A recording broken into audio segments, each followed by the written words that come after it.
And as soon in May of 1948, when England pulled out finally from the Middle East and over Israel in particular,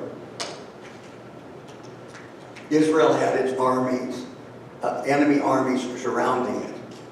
And God gave them a victory over their enemies. Hallelujah. So with God, things are possible that are impossible with man. That's why you need to. My challenge to you this summer, become a man or a woman or a young person of conviction in God's Word and commitment to His purposes. Don't be there kind of just there, I'm just warming a seat or something. Be there white hot, saying, I'm going to serve God. I'm going to fear God. You know, my neighbors may be doing something different. You know, they getting up late and going to the golf course on Saturday. I want to go worship God. You know, or if you're visiting and you worship normally Sunday, whatever. That I'm getting up and I'm making a trek. And I'm even showing my children this is a priority. And so you're modeling that. So what we learn about this man is he was wholehearted for God and His promises. I want to look at chapter 14 just for a moment again, because it says in 14 verses, well, we read, 5 through 10 about as they spied out the land, the two children of faith, so to speak, Joshua and Caleb, say that, yeah, it's a land that is rich and is full of milk and honey, and it has big fruit in it. And even there was acknowledgement earlier by the people that there are giants in the land. But if God's pleased with us, we're going to do thus and so. That's why the Hebraic mindset is not what it says in James 4 with the man who lacks faith. Because in James 4 it says that Jewish businessman that lacks real commitment and what's the other word? Conviction. He says he's going to do thus and so and do this, go to such and such a city and do such and such a business. God says, you fool, you don't even know if you're going to be alive tomorrow. That's right. Rather, you should say, the Lord willing. If God's pleased with me, if it's God's will, the way in Hebrew to say it, Bezrat Hashem, that is with God's help, I'm going to do thus and so. So if God's pleased with us, we can take that land. It's not no way, it's no sweat. If they're saying we cannot do this, and Joshua and Caleb in particular are saying there's no way we can't do this. This is what God willed. This is what God promised. This is what He's going to do. Amen. And that's why we can stay resolute in our commitment to God. Be a man and woman of conviction and commitment. Be enthusiastic. I told you, I think, probably several times, how excited I was when I was visiting Panama, and the Messianic, young, just budding Messianic Jewish community asked me to come and to speak to some of their leaders, and they invited a guy who wasn't so well known then. His name was Paul Wilbur, a friend of mine. So Paul didn't know any even phonetic Spanish at the time, but one of his popular CDs was somebody from Puerto Rico was singing for him in Spanish. And anyway, Paul did the best he could, and we had a wonderful time together. But I remember one day where they took us off to a very difficult, dangerous, poor part of town. And they had promised a black pastor there that they would bring somebody, from ethnic Israel, so to speak. They'd bring a Jewish person there to pray for them in the congregation. And I just remembered seeing great poverty, and they were on the street, they're trading drugs, and they're dangerous. They wanted to whisk me in from the van right in there because the mortality rate is high in that area. And I think I told you, I jokingly said exactly how high we're talking. But then this pastor said, will you pray over our congregation, all of those who want to be set apart, for service in this community. And almost everybody in the congregation come forward and wanted to be prayed over. And they were zealous. There was a young man, they didn't have instruments, expensive instruments, but they made their own instruments with their voices. And when they started singing, one man comes forward and he had this big, I thought he was walking around with a paint bucket to do some maintenance or something. He turns an empty paint bucket over, a big plastic bucket, and he starts, boom, boom, boom, as we're singing, and he made the most beautiful noise to the Lord on this bucket. And he smiled, and he had teeth missing and so forth. And I could see the commitment and wholehearted conviction that he was serving God in that community. Later, I found out that they had found him, in drug dens and so forth. This young man, he was an older teenager, and now he was selling candy on the streets and stuff, and witnessing for the Lord Yeshua. So turn around completely, where things that seem impossible. How can I maneuver? How can I get this thing to turn around? Well, you can't. But if you have a different spirit, you can. That's where I want to end with this first point. We only have 2 points today. Look at verse 24 in that same chapter. It says, my servant Caleb, this is powerful. This is God speaking. My servant Caleb, because he has a different spirit and has followed me fully. You got that? Different spirit. He has the Holy Spirit, It's God's Spirit in him. And he followed me fully. I will bring into the land which he entered, and his descendants shall take possession of the land. Amen. It's going to be happening. But it's not going to be happening with those who are fearful. It's not going to be happening with those who have lack of faith and trust in God. They're not going to do anything. But this man, Caleb, is going to be a man of active commitment to God, because he has this conviction that God is all in all. He's of a different spirit. What about you today? What about you as you face your challenges this summer and into the new school year that will be coming, the new civil year, so to speak, in the 7th month here, this coming September? Well, not only was Caleb a man who was wholehearted for God, that is, he had commitment and he had conviction. He was a man who was courageous. He didn't have to follow the party line. He could stand apart. He was a man who was also contagious, is the word I chose there. And we're going to look at Joshua chapter 14 in just a moment. The rest of the story, so to speak, of this man 45 years later. But courageous. I saw a little video that I guess went viral. I don't watch a lot of videos on YouTube. But there was one of a commencement. I think it happened in California. And the young student, who I guess was valedictorian, had his speech. I was the one that gave the senior speech at high school. And I remember back then I had to have it approved. And of course they're doing that even more these days. And so he had his approved script that he had gotten through the regents or whatever. And right in front of everybody, he stood up to the podium. And of course, one of the things they're very careful about, don't dare talk about God in this public institution. And so he tears up his script. Did anybody see this?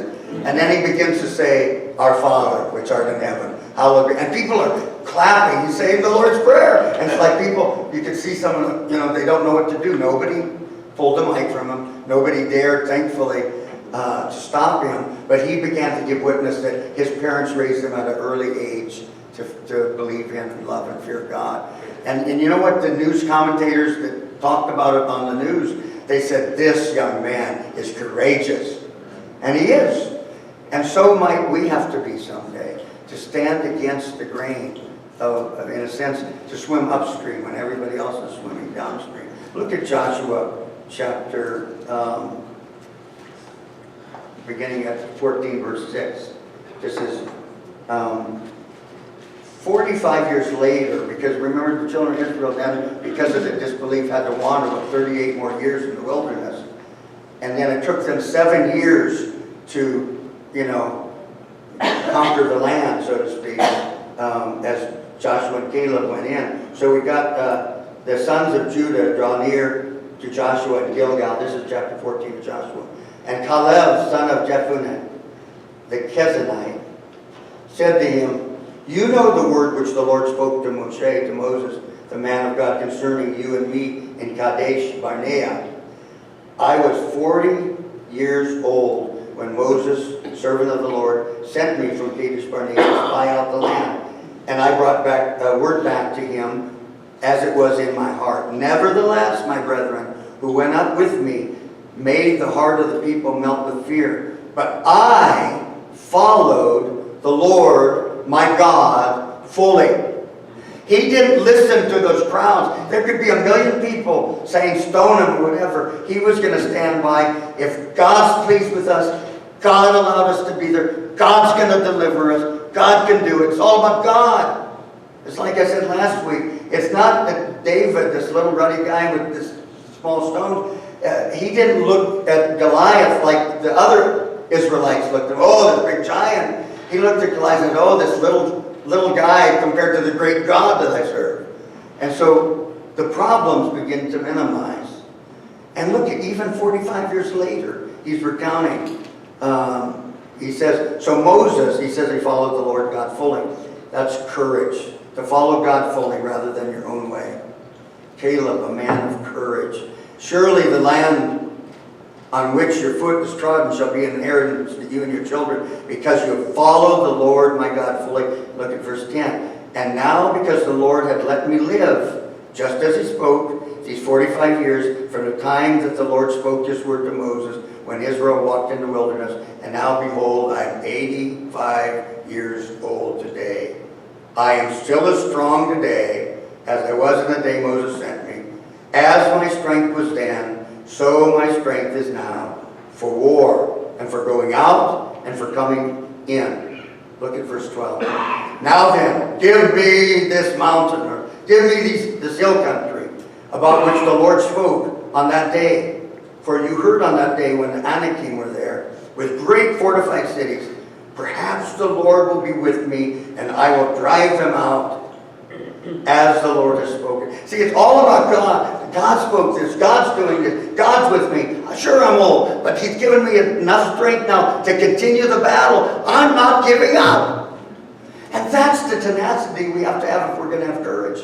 So some great pronouncement of some trial, some disease, something threatening us and our finances and our family comes against us. We don't give up. We don't cower. We don't run away.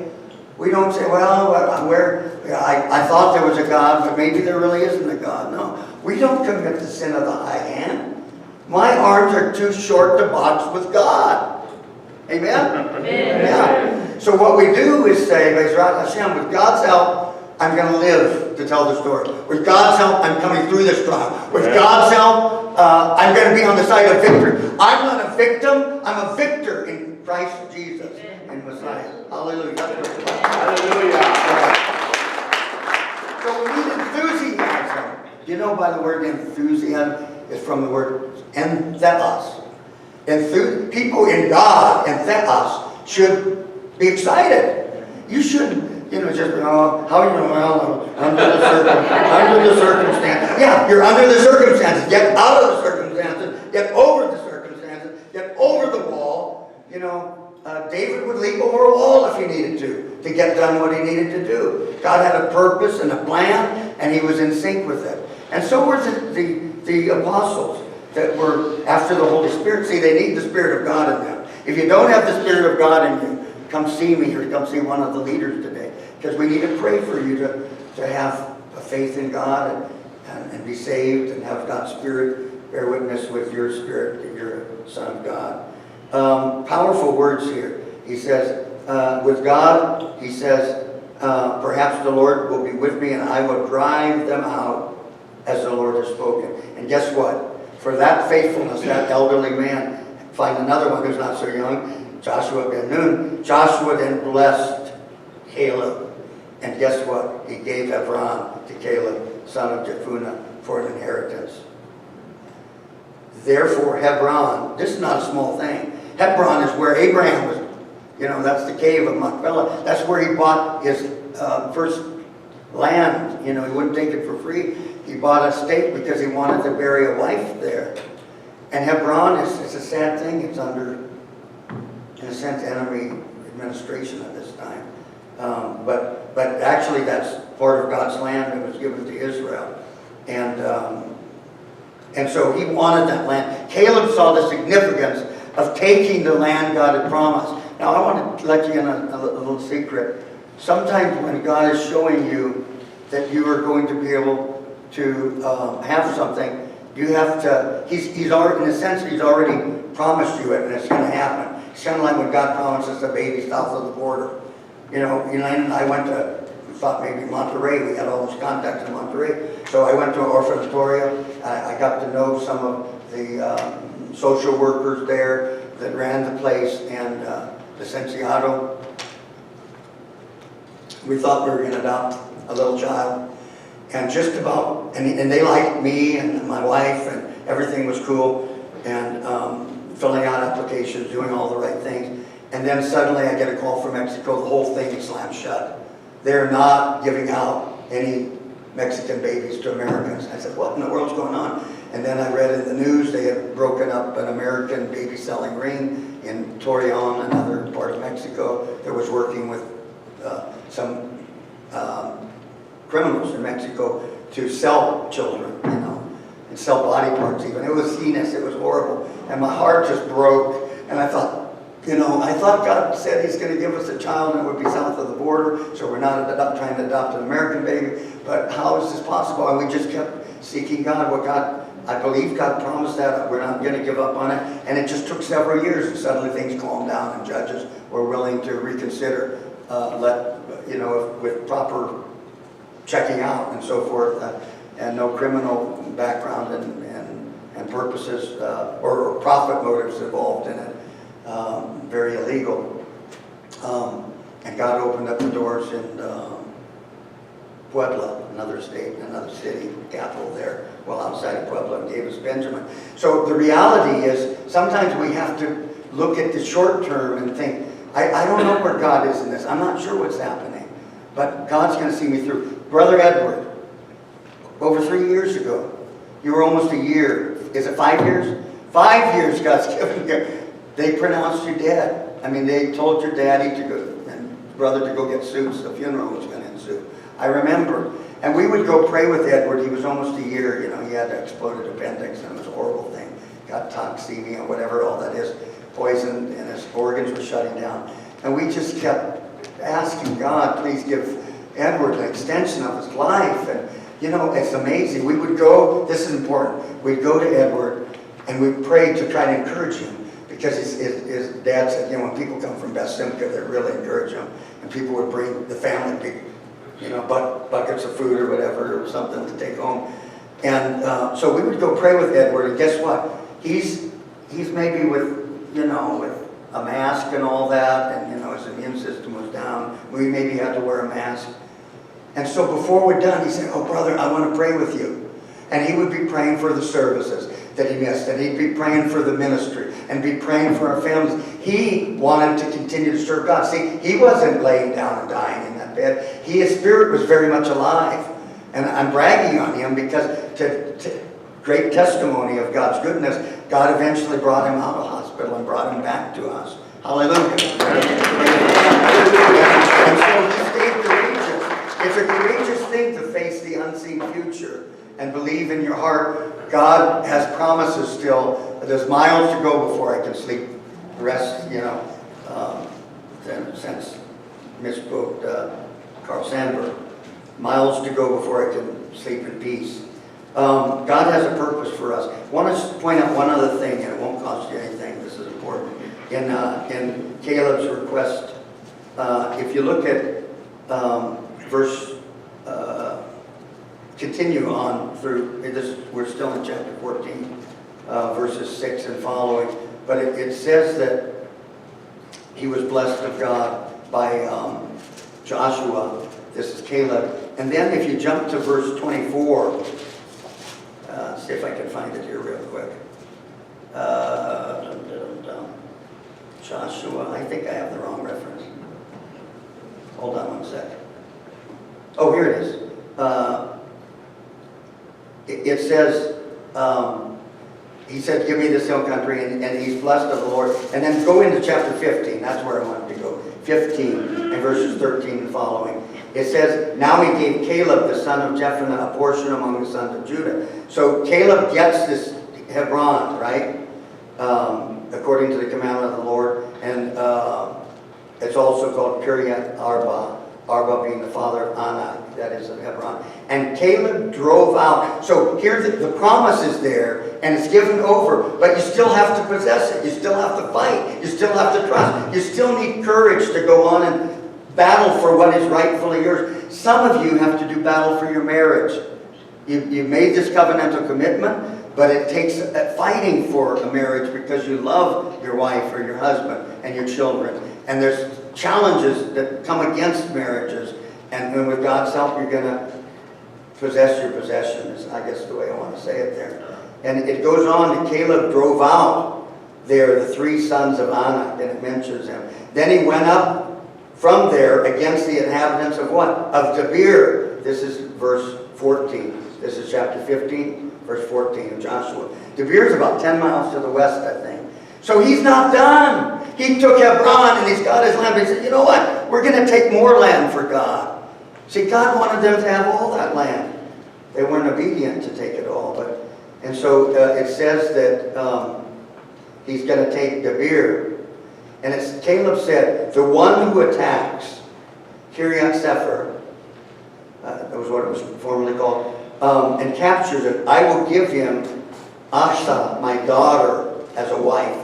So here's a man who is not only courageous, but his faith is contagious. He's trying to inspire a younger generation. Now, help me do this battle for God. We're going to go take more land. By the way, I'm offering my daughter in marriage, if you'd be willing. And, that's a pretty amazing thing. These arranged marriages. Guess what? His own nephew, the way it worked out in those days. It came to about that when, this is verse 18. Let me back up a little bit. The one who attacks this city, I will give my daughter as a wife. Then here's the guy that does it. Othniel. Othniel, the son of Kenaz, the brother of Caleb. So it's the nephew of Caleb, says, I'm going to follow my uncle, and I'm going to do battle too. When I say contagious, his faith is contagious in God. His commitment and his zeal to do right and to stand for God, stand strong. And so should it for you. But if you're half-hearted, how does your witness make any impact on anybody? If you're always completely silent about your faith, if you never dare to do greater things, dare to be a Daniel, dare to stand alone. We're going to not be defiled by this meat offered to idols, and we're going to do as much work as these other workers. With God's help, we're going to just eat vegetables, and God's going to give us strength. That's a commitment. That's contagious. The other children will be willing to go into a fiery furnace with Daniel, or into a den of lions with him. And so they would follow Caleb. A nephew would say, I want that for my wife. And guess what? It doesn't stop there. The wife then, who is the daughter of Caleb, goes on and says, this is chapter 18 again. I'm sorry, chapter 14, right? 15. We're into 15. Verse 13 and following. It says, the one who attacks the city and captures it, I'll give my daughter. Then Othniel, that's verse 17, son of Kenaz, brother of Caleb, captured it. So he gave him Achsah, his daughter, as a wife. And it came about then, when she came to him, this is the daughter coming back to daddy, she persuaded him to ask her father for field. Actually, she's making persuasion within her own household. So she alighted from the donkey, and Calev, the daddy's there. What do you want? Hey, Dad, when a godly appeal is made by the daughter, how is he not going to respond? Give me a blessing, she says, Daddy. Since you have given me the land of the Negev,